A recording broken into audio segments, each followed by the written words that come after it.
ಮದ್ದೂರು ತಾಲೂಕಿನ ಭಾರತೀನಗರದಲ್ಲಿರುವ ಕೆಎಂದೊಡ್ಡಿ ಸಮುದಾಯ ಆರೋಗ್ಯ ಕೇಂದ್ರದ ಆವರಣದಲ್ಲಿ ಸ್ಫೂರ್ತಿ ಲಯನ್ಸ್ ಸಂಸ್ಥೆ ವತಿಯಿಂದ ಯಡಗನಹಳ್ಳಿ ವೈಎನ್ ಮಹೇಶ್ ಅವರ ಸೇವಾರ್ಥವಾಗಿ ಆಯೋಜಿಸಿದ 10ನೇ ವಾರದ ಹಸಿವು ಆರೈಕೆ ಕಾರ್ಯಕ್ರಮಕ್ಕೆ ಜೊತೆಯಲ್ಲಿ ಫೌಂಡೇಶನ್ ಸಂಸ್ಥಾಪಕಿ ಹಾಗೂ ಅಧ್ಯಕ್ಷೆ ನಿಶಾ ಯೋಗೇಶ್ವರ್ ಚಾಲನೆ ನೀಡಿದರು.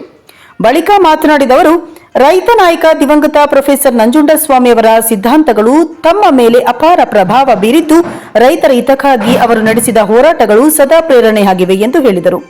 ಅವರ ಆದರ್ಶಗಳನ್ನು ಮುಂದಿಟ್ಟುಕೊಂಡು ಜೊತೆಯಲ್ಲಿ ಫೌಂಡೇಶನ್ ಎಂಬ ವೇದಿಕೆಯನ್ನು ಸ್ಥಾಪಿಸಿ ಸಮಾಜದ ಅಭಿವೃದ್ಧಿಗೆ ಸೇವೆ ಸಲ್ಲಿಸುತ್ತಿರುವುದಾಗಿ ತಿಳಿಸಿದರು. ಹಸಿದವರಿಗೆ ಅನ್ನ ನೀಡುವಂತಹ ಮಹತ್ತರ ಕಾರ್ಯ ಮುಂದಿನ ದಿನಗಳಲ್ಲಿ ಇನ್ನಷ್ಟು ವಿಸ್ತಾರವಾಗಿ ಜನಪರ ಕಾರ್ಯಕ್ರಮವಾಗಿ ಬೆಳೆಯಲಿ ಎಂದು ಆಶಿಸಿದರು. ರೈತರ ಪರವಾಗಿ, ಒಂಟಿ ಮಹಿಳೆಯರ ಪರವಾಗಿ ಹಾಗೂ ಸಮಾಜದಲ್ಲಿ ನಡೆಯುವ ಅನ್ಯಾಯ ಮತ್ತು ಸಮಸ್ಯೆಗಳ ವಿರುದ್ಧ ತಮ್ಮ ಫೌಂಡೇಶನ್ ವತಿಯಿಂದ ಹೋರಾಟ ನಡೆಸಿ ನ್ಯಾಯ ದೊರಕಿಸಿಕೊಡುವ ಕಾರ್ಯದಲ್ಲಿ ನಿರಂತರವಾಗಿ ತೊಡಗಿಸಿಕೊಂಡಿರುವುದಾಗಿ ಈ ಸಂದರ್ಭದಲ್ಲಿ ಹೇಳಿದರು. ಹಾಗೆ ಈ ವೇಳೆ ಸ್ಫೂರ್ತಿ ಲಯನ್ಸ್ ಸಂಸ್ಥೆ ಅಧ್ಯಕ್ಷ ಕೆಎಲ್ ಶಿವರಾಮು, ಪ್ರಧಾನ ಕಾರ್ಯದರ್ಶಿ ಬಿಎಸ್ ಬೋರೇಗೌಡ, ಖಜಾಂಚಿ ಪುಟ್ಟರಾಮ ರಾಜೆಹರಸ್, ಸಂಚಾಲಕ ಚಂದ್ರಶೇಖರ್, ಪತ್ರಿಕಾ ಕಾರ್ಯದರ್ಶಿ ಅಣ್ಣೂರ್ ಸತೀಶ್, ಪದಾಧಿಕಾರಿಗಳಾದ ಚನ್ನಶೆಟ್ಟಿ, ಚಿಕ್ಕಾರಸಿಂಕೆರೆ ಗಿರೀಶ್, ರಘು, ವೆಂಕಟೇಶ್, ಮುಖಂಡರಾದ Kadakere Yogesh, Edaganahalli Y Ramesh, YN Mahesh, Chidambar, DC Chandan Kumar, ರೈತ ಸಂಘದ ಜಿಲ್ಲಾ ಸಂಘಟನಾ ಕಾರ್ಯದರ್ಶಿ ನಾಗೇಂದ್ರ, ಶೆಟ್ಟಳ್ಳಿ ಲಿಂಗೇಗೌಡ, ಕಾಡ್ಕೊತ್ತನಹಳ್ಳಿ ಚಿಕ್ಕಸ್ವಾಮಿ ಸೇರಿದಂತೆ ಹಲವರು ಉಪಸ್ಥಿತರಿದ್ದರು.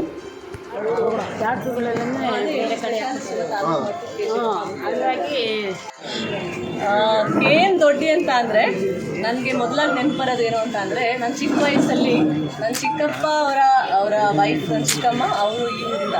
ಸೊ ನಾನಿಲ್ಲಿ ಬರ್ತಾಯಿದ್ದೆ ಆವಾಗ ನನ್ನ ಸರಿ ನೆನಪು ಏನಂತಂದರೆ, ಇವಾಗ ಮಾವಿನ ಹಣ್ಣು ಸೀಸನ್ ಅಲ್ವ, ಇವಾಗ ಅಲ್ಲಿ ತುಂಬ ಮಾವಿನ ಕಾಯಿನ ನಾವೆಲ್ಲ ಹಣ್ಣು ಮಾಡಬೇಕು ಅಂತ ಎಲ್ಲ ಅದನ್ನು ನಾವು ತುಂಬಿ ಮೇಲ್ಗಡೆ ಅಟ್ಟದ ಮೇಲೆ ಇಡ್ತಾಯಿದ್ವಿ.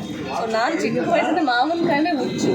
ಸೊ ಮೇಲ್ಗಡೆ ಅಟ್ಟದ ಮೇಲೆ ಕೂತ್ಕೊಂಡು ಅದು ಹಣ್ಣಾಗಿಂತ ಮುಂಚೆನೇ ಹಣ್ಣು ತಿಂತಾಯಿದ್ವಿ. ಸೊ ಏನು ದೊಡ್ಡಿ ಅಂತಾರೆ ನನಗೆ ಒಂಥರ ಮಧುರವಾದ ನೆನಪುಗಳು. ಆ ಸಮಯದಲ್ಲಿ ನಮಗೆ ಚಿಕ್ಕಪ್ಪ ಮತ್ತು ನಮಗೆ ಅವ್ರ ತಂದೆ ತಾಯಿ ಕೊಟ್ಟಿದ್ದ ಪ್ರೀತಿ ಮತ್ತೊಮ್ಮೆ ಇವತ್ತು ಮೊದಲನೇ ಬಾರಿ ಎಷ್ಟೊಂದು ವರ್ಷ ಆಗೋದು ಬರ್ತಾಯಿದ್ದೀನಿ.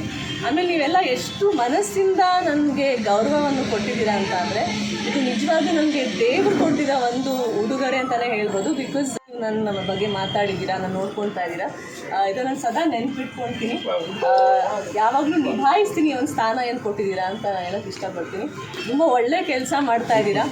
ಯಾರೂ ಒಂಟಿಯಾಗಿ ಸಮಾಜಕ್ಕೆ ಏನು ಒಳ್ಳೇದು ಮಾಡೋಕ್ಕಾಗಲ್ಲ. ಎಲ್ಲರೂ ಅವರವರೇ ರೀತಿಯಲ್ಲಿ ಸಣ್ಣ ಪುಟ್ಟ ಏನೇನಿದೆಯೋ, ಚಿಕ್ಕದೋ ದೊಡ್ಡದು ಅದು ಮುಖ್ಯ ಅಲ್ಲ, ಬಟ್ ಮಾಡೋದು ತುಂಬ ಮುಖ್ಯ ಇನ್ನೊಬ್ಬರಿಗೆ. ಸೊ ನೀವು ಮಾಡ್ತಾಯಿದ್ದೀರಾ, ತುಂಬ ಸಂತೋಷ ಆಯಿತು sir. Thank you so much. Thank you. ಒಂದಷ್ಟು ನನಗೆ ನಂಜುಂಡಸ್ವಾಮಿ ಸರ್ ಅಂದರೆ ತುಂಬ ಇಷ್ಟ, ಅವ್ರ ಸಿದ್ಧಾಂತಗಳು, ಅವರ ಆಲೋಚನೆಗಳು. ಸೊ ಒಂದು ಸ್ವಲ್ಪ ರೈತರ ಪರವಾಗಿ ಇನ್ನಷ್ಟು ಕೆಲಸಗಳನ್ನ ಮಾಡಬೇಕು ಅಂತ. ಅಂದರೆ ಎಷ್ಟೋ ಜನ ಉದಾಹರಣೆ ಇದ್ದಾರೆ, ಬಟ್ ಅದನ್ನು ಮುಂದುವರಿಸೋರು ಜಾಸ್ತಿ ಇರುತ್ತೆ. ಯಾಕೆಂದರೆ ತುಂಬ ಇವತ್ತು ಸ್ವಾರ್ಥ ಒಂದು ದೊಡ್ಡ ವಿಷಯ ಆಗಿಬಿಟ್ಟಿದೆಯಲ್ಲ. ಸೊ ಅದು ಎಲ್ಲ ಮೇಲ್ಗಡೆ ಕಾಣಿಸ್ದೇ ಹೋದ್ರು ಸ್ವಲ್ಪ ದಿವಸಕ್ಕೆ ಎಲ್ಲ ಕಡೆ ಕಾಣಿಸುತ್ತೆ. ಸೊ ಅದಕ್ಕೆ ಒಂದು ಸ್ವಲ್ಪ ರೈತರ ಪರವಾಗಿ, ಒಂಟಿ ಮಹಿಳೆಯರ ಪರವಾಗಿ, ಆಮೇಲೆ ಈ ಥರ ಒಂದಷ್ಟು ವಿಷಯಗಳು ಸಮಾಜದಲ್ಲಿ ಏನೇನು ಪ್ರಾಬ್ಲಮ್ಸ್ ಇದೆ ಅದ್ರ ಬಗ್ಗೆ ಕೆಲಸ ಮಾಡಬೇಕು ಅಂತ ಒಂದಷ್ಟು ಡೆವಲಪ್ ಮಾಡ್ತಾ ಇದ್ದೀನಿ ಪ್ರಾಜೆಕ್ಟ್ಸ್. ನಿಮ್ಮ ಫೌಂಡೇಶನ್ ಏನಕ್ಕೆ ಹೆಸರು ನನ್ನ ಜೊತೆಯಲ್ಲಿ ಅಂತ ಇತ್ತೆ ಅಂತ ಅಂದರೆ, ಯಾಕಂದರೆ ಒಂಟಿಯಾಗಿ ಮನುಷ್ಯ ಏನೂ ಮಾಡೋಕ್ಕಾಗಲ್ಲ ಅಂತಲ್ಲ, ತುಂಬ ದೂರ ಅವನೊಬ್ಬನೇ ಪ್ರಯಾಣ ಮಾಡೋಕ್ಕಾಗಲ್ಲ. ಒಂದು ಗಟ್ಟಿಯಾದ ಒಂದು ಏನಾದ್ರು ಕಟ್ಟಬೇಕು ಅಂತ ಅಂದರೆ ಅದಕ್ಕೆ ಎಲ್ಲ ಒಟ್ಟಾಗಿ ಮಾಡಬೇಕು. ಸೊ ಅದಕ್ಕೆ ಜೊತೆಯಲ್ಲಿ ಅಂತಲೇ ಕಟ್ಟಿದ್ದು. ಸೊ ಒಂದಷ್ಟು ಸಂಸ್ಥೆಗಳೇನಿದೆ ಆವಾಗಲೇ ಯಾರು ಒಳ್ಳೆ ಕೆಲಸಗಳನ್ನ ಮಾಡ್ತಾ ಇದ್ದಾರೆ ಅವ್ರ ಜೊತೆ ಕೈ ಜೋಡಿಸ್ಕೊಂಡೇ ಕೆಲಸ ಮಾಡೋಣ.